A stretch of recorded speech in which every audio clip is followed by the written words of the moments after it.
आपने बेशुमार वाक़यात समाअत किए होंगे, अल्लाह के वलियों के वाक़यात, अल्लाह की वलियों की करामात। यूट्यूब का दौर है, कुछ लोग इस तरह से भी गुमराह करने की कोशिश करते हैं कि ये अल्लाह के वली, ये औलिया अल्लाह जो सुन्नियों ने निकाल रखा है, ये अभी बस कुछ सालों से हुए। क्या सहाबा के जमाने में कोई करामत नहीं होती थी? क्या सहाबा के जमाने में कोई वली नहीं थे? इस तरह की खुराफात भी चल रही। खुद एक साहिब ने, मेरे भाई ने मुझसे पूछा कि सहाबा के जमाने में करामतें क्यों नहीं बताई जाती? क्या सहाबा से करामात का ज़ुहूर नहीं होता था? मैंने कहा मतलब? बोले ये जो कुछ करामात का ढकोसला है, करामात की जो वाहवाही लूट रही है, अवाम से मुकर्रबीन जो वाहवाही लूट रही है, बस कुछ सालों की। करामत क्या चीज, जिसे देखो वो करामत दिखा रहा है।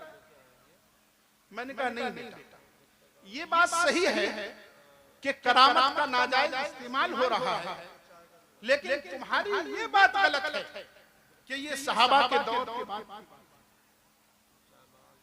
करामत सहाबा के दौर के बाद की बात नहीं, बल्कि करामत सहाबा के दौर की बात है।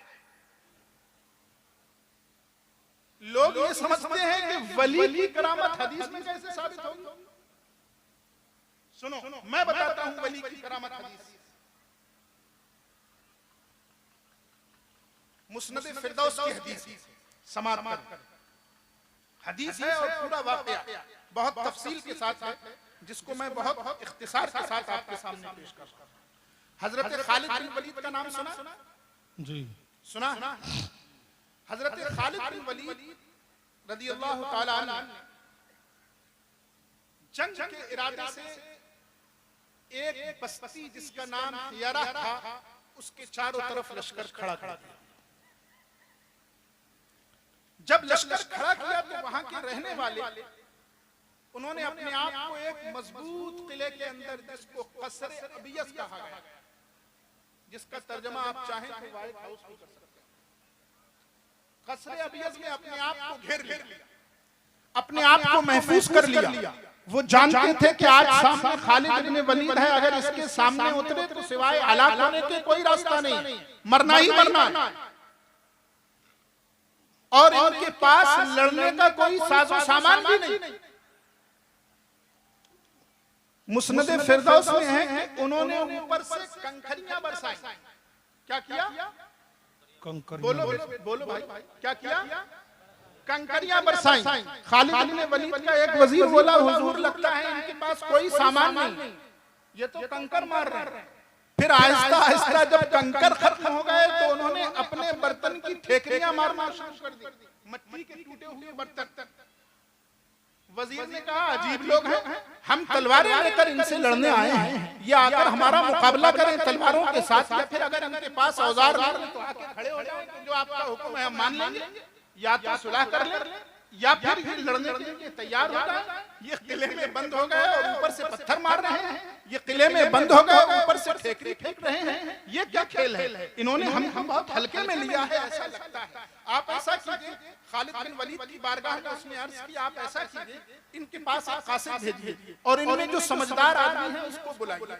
अब हजरत खालिद बिन वलीद ने ये मशवरा मान लिया और कहा बात तुम्हारी सही है, एक कासिद को भेज देते हैं। एक कासिद भेजा गया और उसने जाकर कहा कि सुनो, हजरत खालिद बिन वलीद है, कोई मामूली शख्सियत नहीं है, वो नहीं चाहता कि तुम्हारे निहत्तों पर जुल्म हो, वो नहीं चाहता कि तुम्हारे मजबूरों पर जुल्म हो। ये थी इस्लाम की तारीख, ये नहीं थी कि हमला किसी एक ने किया है, बम तुम पूरी बस्ती पर बरसा रहे थे। अरे इस्लाम ने तो ये बताया, इन्हें यकीन हो गया था कि इस बस्ती के पास तलवारें नहीं हैं, इन्हें यकीन था कि इस बस्ती के पास हथियार नहीं है, इन्हें यकीन था कि इस बस्ती के पास असलहा नहीं है। अगर चाहते तो ईंट से ईंट बचा देते, लेकिन खालिद बिन वलीद रसूल के किरदार को आवाज पहुंचाना चाहते थे कि सुनो, किसी निहत्ते के निहत्ता होने का मतलब ये हरगिज़ नहीं है कि तुम उस मकान की ईंट से ईंट बचा दो, तुम वहां के बच्चों पर जुल्म करो, तुम वहां की औरतों पर जुल्म करो, तुम वहां के बूढ़ों पर जुल्म करो। खालिद बिन वलीद कहते हैं बात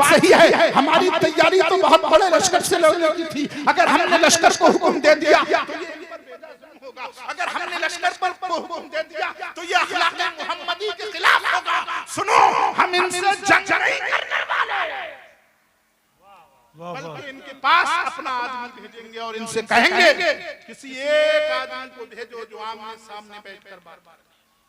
सुभान अल्लाह, सुभान अल्लाह। तुम अपने आप को अखलाक का पैकर करते हो, तुम अपने आप को इंसान मानते हो, और इंसानियत कहीं से कहीं तक नहीं है। हजरत खालिद बिन वलीद कहते हैं ठीक एक आदमी को, हजरत खालिद बिन वलीद ने एक साहिब को भेजा, कहा वहां से एक समझदार आदमी को बुला के लाओ। उनमें से एक समझदार आदमी आया, बहुत तेजी से चल रहा हूं,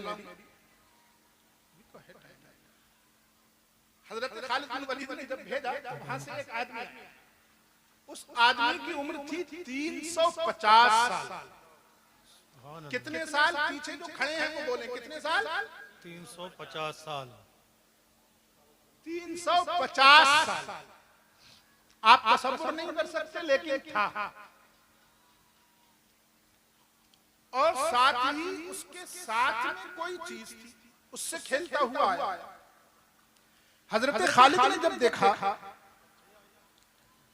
तो हाथ में इधर से उधर उलट रहा है, इधर से उधर उलट रहा है। सुनिए, उलट रहा है। हजरत खालिद ने पूछा ये क्या है? तो कहता है हाजी समोसातिन, हाजा समोसातिन, ये एक घड़ी वाला जहर है। घड़ी वाला साबुन नहीं, क्या घड़ी वाला जहर है, जहर। घड़ी वाले जहर का मतलब ये कि खाने के बाद 1 मिनट भी जिंदा नहीं रहना, खाने के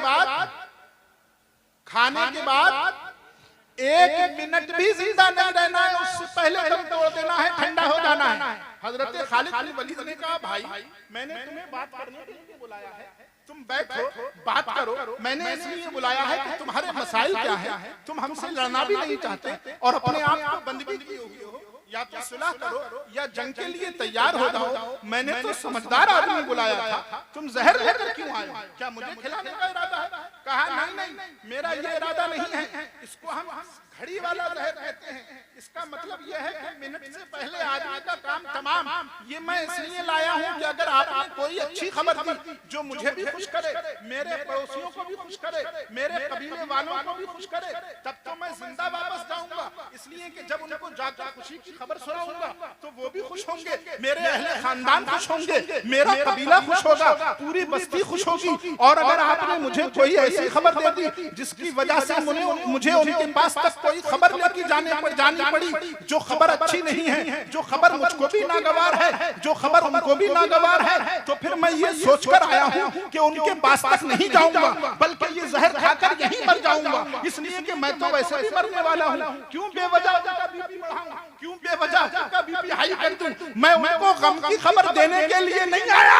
अगर कोई अच्छी खबर है तो बता दो, वरना मैं ये जहर खाए लेता हूँ। हजरत खालिद बिन वलीद ने प्यार से बुलाया, कहा आओ प्यारे, इधर आओ बेटे, तुमने आज तक तीर आजमाए हैं, तुमने आज तक तलवारें आजमाई हैं, तुमने आज तक तबर आजमाए हैं, तुमने मोहम्मद के गुलामों को नहीं आजमाया है। अरे इधर तो आ मेरे प्यारे, बात तो बात की होगी, वो बात बाद में करेंगे कि खबर अच्छी है या बुरी है, वो तो बाद में देखा जाएगा। लेकिन ये जो जहर है जिसके बारे में तू ये समझता है कि ये खाने के बाद 1 मिनट तक जिंदा नहीं रहेगा, वो जहर देखो तो कैसा है। खालिद बिन वलीद लेते हैं और उस जहर को मुंह में डाल लेते हैं और खा जाते हैं। वो इंसान देखता रहता है। हजरत खालिद बिन वलीद पर थोड़ी देर के लिए बेहोशी तारी होती है। हजरत खालिद बिन वलीद अपना सर झुका लेते हैं और उसके बाद फौरन वो बेहोशी खत्म हो जाती है, जहर का असर खत्म हो जाता है। उसके बाद फिर उससे बात करने लगते हैं। अब वो बात नहीं करता, अब हजरत खालिद कह रहे हैं प्यारे बैठो तो, लेकिन वो बात करने के लिए तैयार नहीं है। 350 साल का पका हुआ आम, सोचिए कैसा होगा, लेकिन बात करने को तैयार नहीं है। अब वो जाकर काफिले वालों से कहता है, अपने कबीले वालों से कहता है, खानदान वालों से कहता है, सुनो आज मैंने ऐसी चीज देखी है, मुझे यकीन हो गया है कि ये लोग इंसान नहीं हैं बल्कि शैतान के भेजे हुए हैं। अरे जहर खाकर भी ये कुछ नहीं होता, ये वो लोग हैं। तो मुसलमानों सुनो, जब अल्लाह किसी का दोस्त हो जाता है तो उसे कुछ नुकसान नहीं बेशक सुभान अल्लाह सुभान अल्लाह सुभान अल्लाह। इसलिए कि नुकसान अल्लाह पहुंचाता है, चीज नहीं पहुंचाता। बेशक बेशक नुकसान अल्लाह पहुंचाता है, चीज नहीं पहुंचाता। फायदा अल्लाह पहुंचाता है, चीज बहाना बनती है। लेकिन जब वो दोस्त हो जाए जिसे वो अपना वली बना ले,